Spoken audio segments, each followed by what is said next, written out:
Sometimes, the real problem isn't the chaos around you. It's the mess inside your own mind. I was there not long ago. My thoughts were scattered. Anxiety high, constantly torn between what I had to do and what I wanted to do. So, I hit pause.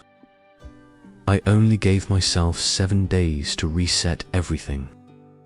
Not following a trend, not chasing a quick fix. I went back to the one philosophy that always helps me stay grounded. Stoicism. 6 habits. Simple, old, but powerful. And within just 1 week, they didn't just help me feel better. They changed the way I live. This isn't a motivational pep talk. It's a plan to reclaim your time, your focus, your energy, and ultimately, your sense of self. Let's begin. Habit number 1. Change starts in the morning. Every morning is a chance to begin again. Not with a quote or a cup of coffee, but with control. I started waking up before the sun.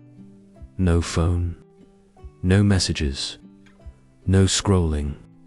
Just me, fully present. The first 10 minutes of each day were spent in silence, asking myself, am I in control of my thoughts, or are they controlling me? That question shaped how I moved through the rest of the day. While the world was still waking up, I already had direction. While others were reacting, I was choosing how to respond. Waking up isn't just physical. You have to show up with your mind and spirit too. That's the real wake-up call. Habit number 2. From noise to clarity. The noise isn't just outside. It's inside too. The second habit was about cleaning up mentally. I turned off all the unnecessary notifications, emails, updates, and opinions. I cut the noise. In its place, I read just one short passage from Meditations by Marcus Aurelius. One idea, one reminder, not to sound smart, but to train myself to focus on what matters. Courage, logic, self-control, justice. I realized most of my stress came not from real problems, but imagined ones, and the modern world feeds those illusions daily. Within a few days, the mental fog began to clear. I wasn't overwhelmed. I wasn't scattered. I felt calm. Habit number 3. Daily physical discipline. The body should serve the mind, not take over. But if you let it get too comfortable, it will run the show. So each day, I introduced a bit of physical challenge. Cold showers, skipping a meal, or exercising until tired. Not to prove anything, but to train discipline, to take back control over impulses. The Stoics didn't live in comfort. They tested themselves. Because if you can't handle a little discomfort by choice, how will you face the real challenges of life? That week, I struggled, not just with the cold or fatigue, but with my own excuses, and I got through it. Not with motivation, but with consistency.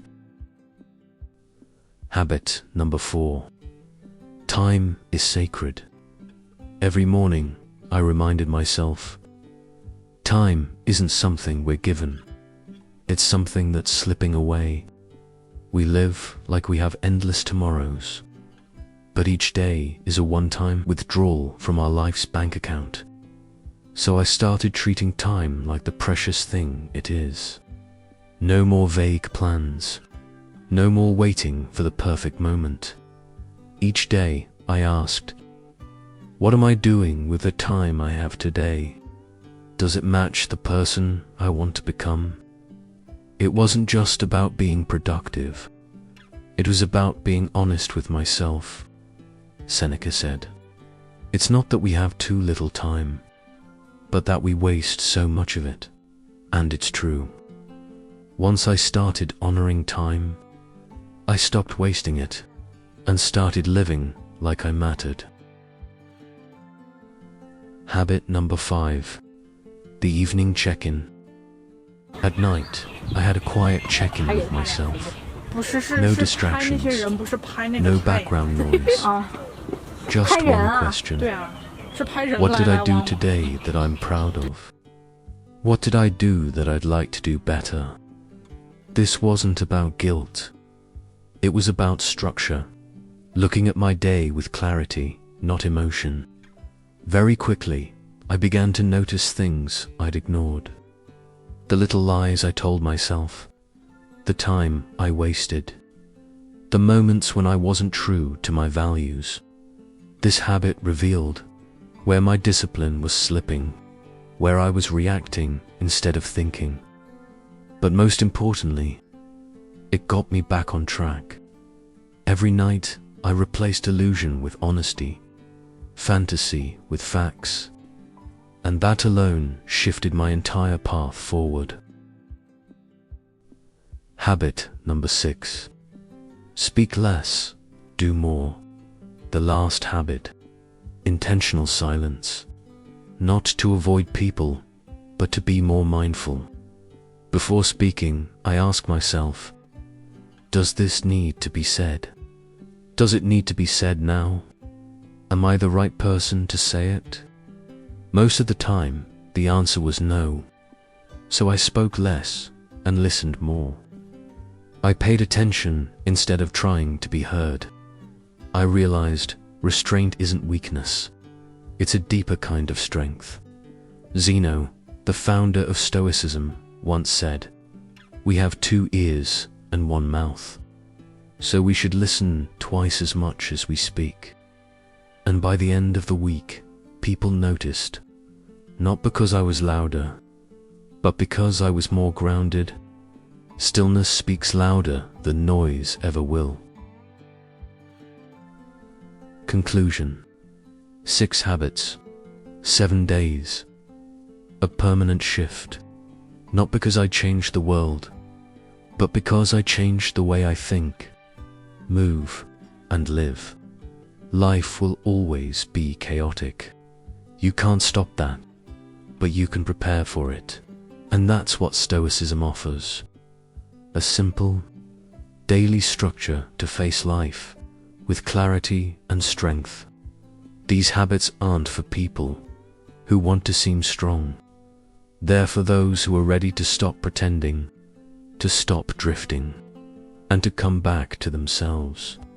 If you try nothing else, try this. 1 week, 6 habits, no compromises. Let the world stay noisy. You'll remain unshakable. If you found value in this video, don't forget to like and subscribe. Together, we'll keep becoming better, day by day.